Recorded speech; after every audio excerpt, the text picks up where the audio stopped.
Somnifère, le podcast. Bonsoir à toutes et à tous, nous sommes le jeudi 14 avril et Somnifère vous raconte ce soir l'histoire de deux femmes éprises du même homme et qui vont mettre en place un stratagème aussi invraisemblable qu'amusant pour se le partager. C'est une histoire de Catulle Mendes intitulée « L'imitatrice ». Un bonne nuit tout spécial ce soir à Mehdi de Saint-Herblain, Isabelle de Laval, Antoine de Gérardmer, Raphaël de Besançon, Fanny de Carouge et Monique de Paris, et merci d'avoir partagé Somnifère sur vos réseaux sociaux. Plus d'infos en description de cet épisode. Je vous souhaite une excellente nuit et maintenant place à notre séance de relaxation. La séance de relaxation. Commencez par prendre une grande inspiration en vous emplissant d'air un maximum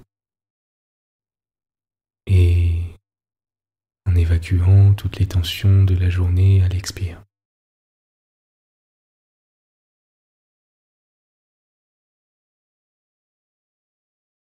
Laissez tous les tracas du quotidien de côté, refermez la page de cette journée et laissez-vous aller à la détente.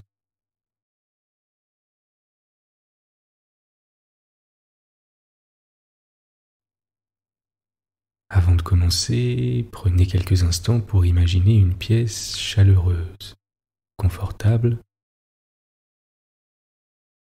et où vous vous sentez en sécurité.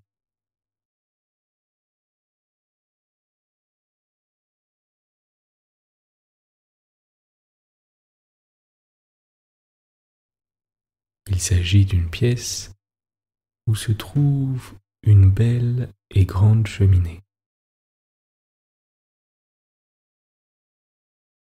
Ce peut être un chalet isolé en pleine montagne, avec des murs en bois massif,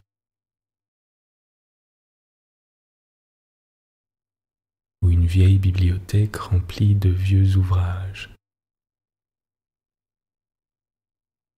ou encore le salon d'une petite maison en bord de mer.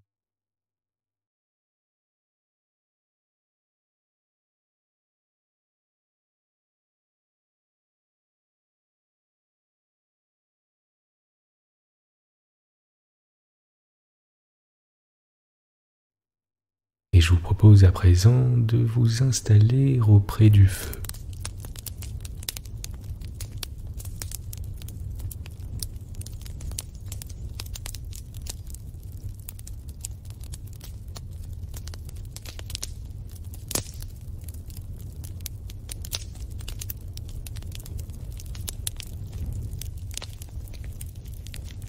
Le son du feu qui crépite a quelque chose de réconfortant.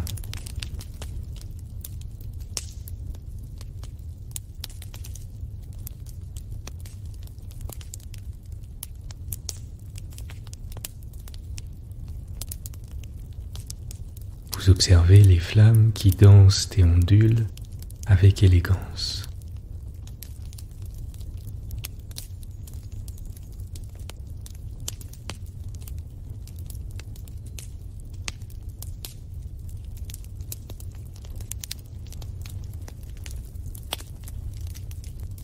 Vous ressentez la chaleur qui souffle sur votre visage.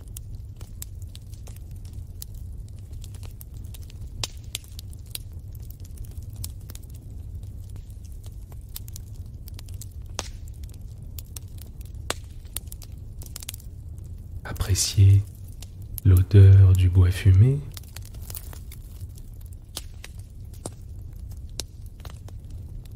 Observez la lumière orangée qui vacille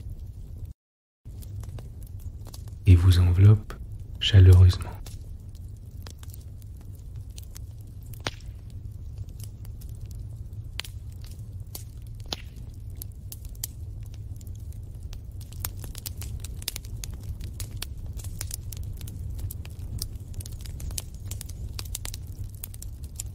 Ressentez cette chaleur venir caresser et détendre vos pieds.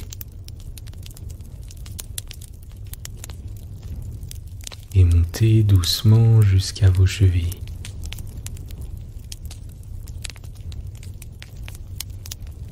puis vos mollets,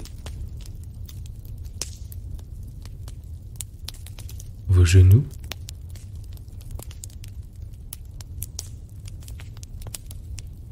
vos cuisses,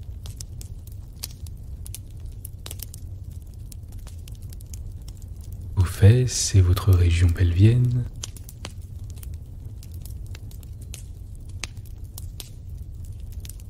vos hanches, le bas de votre dos,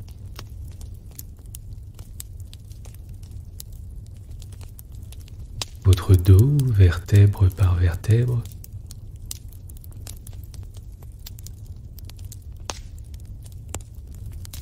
jusqu'à vos trapèzes,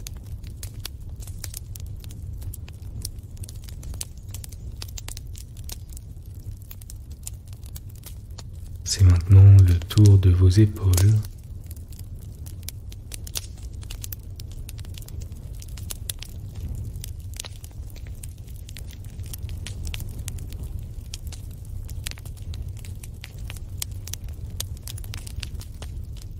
votre nuque et votre cou.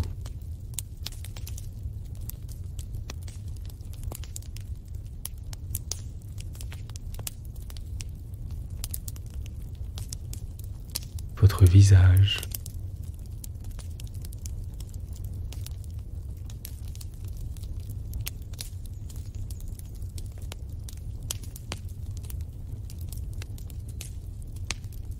Votre cuir chevelu.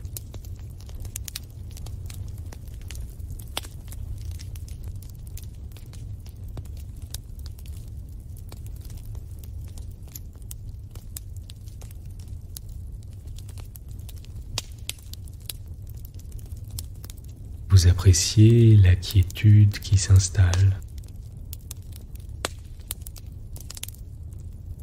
et décidez de vous laisser bercer par la lumière rousse du feu de cheminée.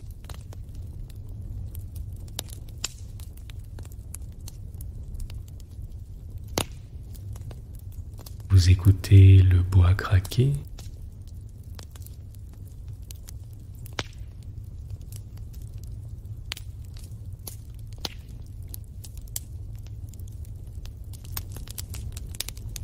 Observez le feu briller.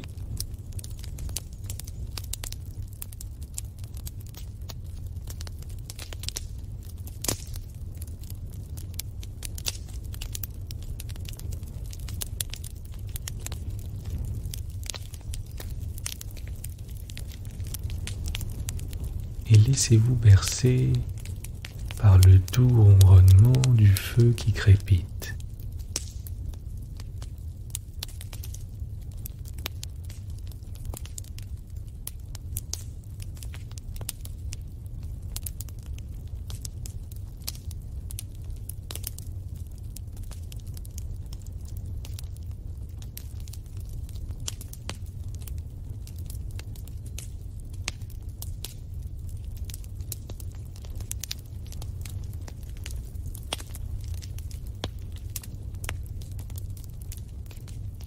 Vous êtes calme et détendu.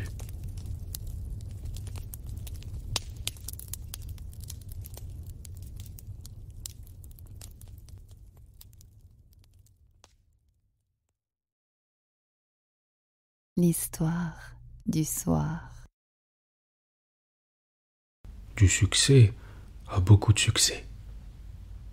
Les hôtes du château, chasseurs et chasseresses, déclarèrent parmi les bravos et les rires qu'on ne saurait rien imaginer de plus extraordinaire ni de plus parfait.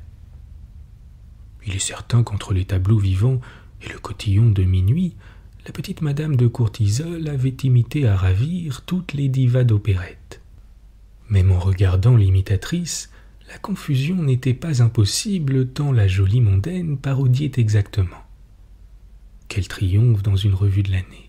Et quand rappelée par des acclamations unanimes, elle reparut avec des saluts de théâtre immédiatement reconnus, l'enthousiasme dépassa toutes les bornes.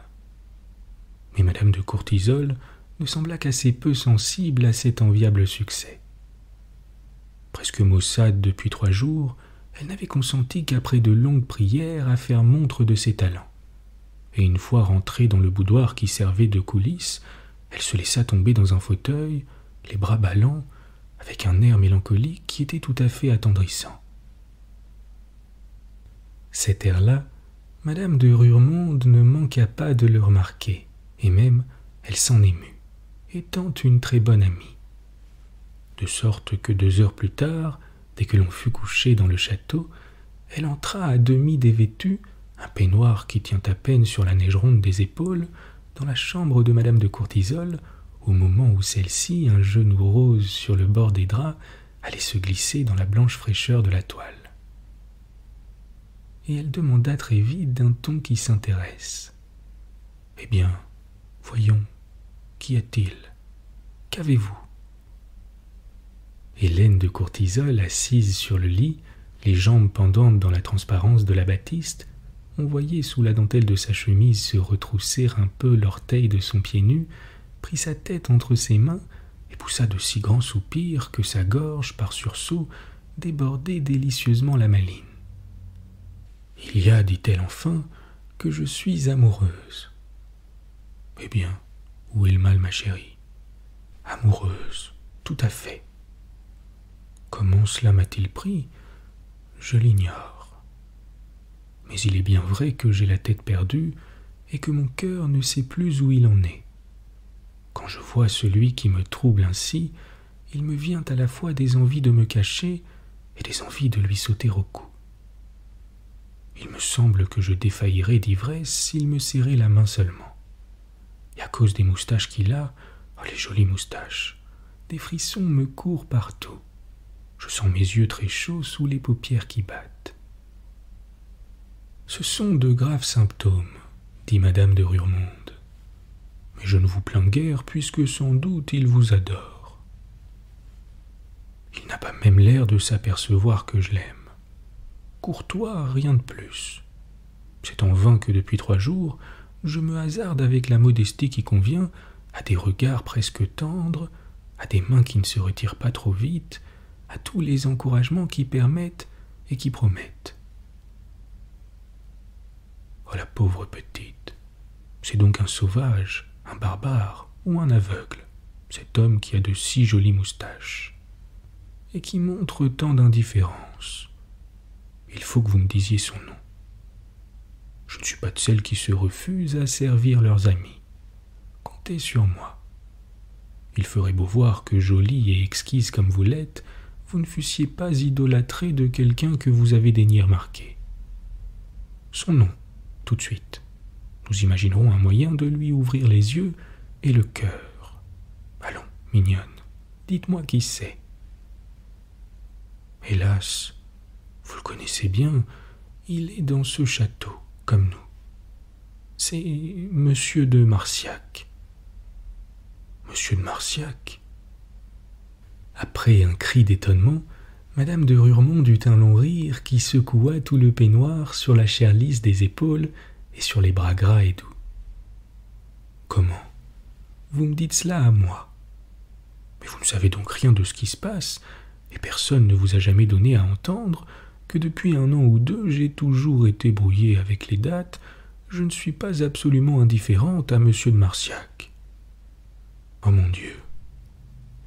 Et la petite Madame de Courtisol, qui était devenue toute pâle, ajouta en fondant en larmes.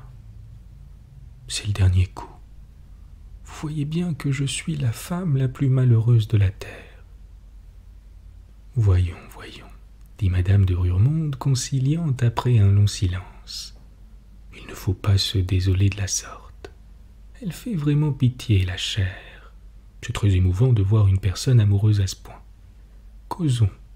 Il sera peut-être possible d'accommoder les choses. » « Hélas non, car il vous aime et vous l'aimez. »« Je l'aime, oui, sans doute. Je l'aime depuis 1 an ou 2. »« Eh bien, tant de mois, c'est très long. »« Quoi ? Est-ce que je vous comprends ? Vous seriez capable, pour l'amitié de moi, de renoncer... » À Monsieur de Marciac, je ne dis pas cela tout à fait. Mais si vous n'exigiez pas de mon amitié un sacrifice définitif, Madame de Courtisol ouvrait tout grands ses petits yeux, pendant que son amie, ayant aux lèvres un vague sourire qui a l'air de penser à je ne sais quoi de coupable et de joli, s'asseyait sur le lit à côté d'elle, dans les dentelles mêlées du peignoir et de la chemise.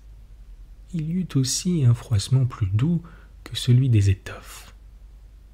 « D'abord, dit madame de Rurmonde, je ne suis pas jalouse du tout. Et je me sens capable de toutes les condescendances pour vous épargner un chagrin, pour que vous ne gâtiez pas vos yeux chéris avec ces vilaines larmes. Approchez-vous plus près et ne perdez pas un mot de ce que je vais vous dire. Pour que M. de Marsillac cesse de vous être étranger, seriez-vous capable d'une imprudence? Oui, d'une grave imprudence. Oui. Tout va donc le mieux du monde. Car vous l'avez deviné peut-être, M. de Marsillac m'attend cette nuit, et rien n'empêche que vous alliez chez lui, la troisième porte dans le grand couloir, pendant que je dormirai dans mon lit ou dans le vôtre. Vous avouerez, je pense, qu'il n'est pas au monde une personne plus dévouée que moi, et que les plus terribles extrémités n'ont rien qui me fasse hésiter quand il s'agit de rendre service à une amie. Madame de Courtisol recula épouvantée. « Mais c'est une affreuse idée que vous avez eue là, madame. Comment? Moi, la nuit, sans avoir été longtemps suppliée, j'irai de moi-même m'offrir. » Qui vous parle de vous offrir? C'est madame de Courtisol, sans doute, au lieu de madame de Rurmonde, qui rendra visite à monsieur de Marsillac. Mais vous n'êtes point dans l'intention, je suppose, de vous faire annoncer à cette heure un peu indue. Et comme la chambre reste sans lumière, il ne faut pas donner l'éveil aux gens du château, celui que vous aimez ne s'apercevra pas du change. Dans un ardent élan de reconnaissance, avec des rires d'enfant à qui l'on ne refuse plus un jouet, Hélène de Courtisol sauta au cou de cet incomparable ami. Et 2 minutes après, une fourrure sur les épaules, les pieds nus dans des mules de perles, elle entr'ouvrait lentement la porte, prête à s'engager, à peine tremblante, dans l'ombre noire du corridor. Mais alors, ce fut madame de Rurmonde qui fit paraître quelque hésitation. Elle dit, le menton dans la main. C'est une folie bien effrayante cependant. J'ai peut-être eu tort de vous la conseiller. Qui sait ce qui arrivera? M. de Marsillac est un homme qui ne manque pas de clairvoyance, même dans les ténèbres. S'il allait à de certains indices, à la voix par exemple, s'apercevoir de la substitution. Pour ce qui est de cela, n'ayez aucune crainte. Vos façons de parler, votre accent, ne sont pas plus difficiles à imiter que ceux de madame Théo ou de madame Judy. Et je m'entends parfaitement à ces sortes de parodies. Oh, je sais votre talent. Même je comptais sur lui tout à l'heure quand j'ai pensé à vous faire prendre ma place. Je suis convaincu que vous serez d'abord une madame de Rurmonde très vraisemblable. Tous les mots de tendresse, vous les direz avec ma voix. Vous balbutierez. C'est moi, mon ami. Vous murmurerez. Je t'aime, avec une fidélité d'imitation qui ne donnera prise à aucun doute. Enfin, tout ira fort bien au commencement. Mais la suite m'inspire je ne sais quelle inquiétude. Vous n'ignorez pas qu'il est des circonstances où l'on ne conserve pas sa présence d'esprit autant qu'il serait désirable. Il peut arriver qu'il vous monte du cœur, aux lèvres, sous les moustaches, un soupir trop personnel, qui ne songera plus à feindre. Vous êtes capable de redevenir vous-même quand vous ne vous appartiendrez plus. Quittez ce souci, ma toute chère. Lorsque j'imite une personne, il me semble que je suis cette personne elle-même. Et je parle comme elle, inévitablement, même dans les émotions les plus troublantes. Je l'admets. Je veux croire à cette prodigieuse faculté d'assimilation. Pourtant, je ne suis pas pleinement rassuré. En somme, vous ne pouvez reproduire que les sons familiers à votre oreille. Or, il faut que je vous l'avoue, je ne sais en vérité comment vous expliquer cela, ma voix par instant cesse d'être la voix que vous me connaissez. Elle se modifie étrangement, devient plus douce, plus lointaine, plus sourde, différente. J'ai quelquefois des balbutiements qui n'ont aucun rapport avec ma parole accoutumée. Comment seriez-vous capable de les proférer, ne les ayant jamais entendus? Il est certain, murmura Hélène de Courtisol inquiète en faisant un pas en arrière. Il est certain que nous risquons beaucoup. Oh ma pauvre mignonne, voilà que vos yeux doux se remplissent encore de larmes, dit madame de Rurmonde, attirant vers elle avec une douceur consolatrice la petite femme en pleurs. Je vois bien que malgré le péril, il faudra vous laisser faire ce que nous avons résolu. Seulement, prenons nos précautions autant que possible. J'ai une idée. Cette voix particulière, inconnue de vous mais bien connue de monsieur de Marsillac, s'il m'était possible de vous la faire entendre afin que vous puissiez l'imiter. J'essaierai par dévouement. Venez près de moi, car c'est une voix très basse. Je fermerai les yeux à demi pendant qu'à deux genoux vous me parlerez. Rien ne vous sera plus facile avec le son des paroles de monsieur de Marsillac. Et moi, grâce à cette hypocrisie, dans l'illusion de cette chambre presque pareille à celle où vous me remplacerez tout à l'heure, je vous laisserai entendre ma voix. Il est probable que la leçon ne laissa rien à désirer, car jamais monsieur de Marsillac ne s'est douté que cette nuit-là, il avait entendu soupirer sous ses moustaches l'adorable petite bouche mensongère de madame de Courtisol. Bonne nuit. Bonne nuit.